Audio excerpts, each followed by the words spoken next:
So these batteries have an on-off button on them. Of course, this is with the battery off.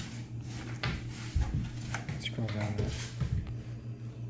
I can't see if I'm on it yet. 17 volts. Remove the negative. Put it back on.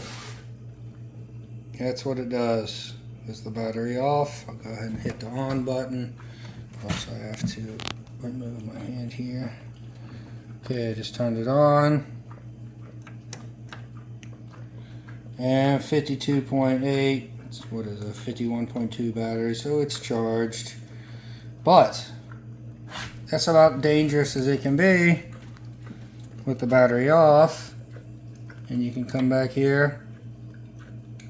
It originally, I'll remove, back out a little bit, dear, so you can see the leads on the thing. And then get close. Okay, I'll just remove this, put it back on. You can see, go back closer to that.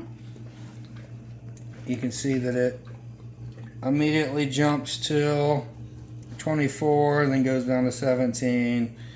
Doesn't matter, I'm removing it, putting it back on, 24. That you should be getting no volts with the battery off, none. And this is a little temporary install to test some things out. That battery did the same. That battery did the same. So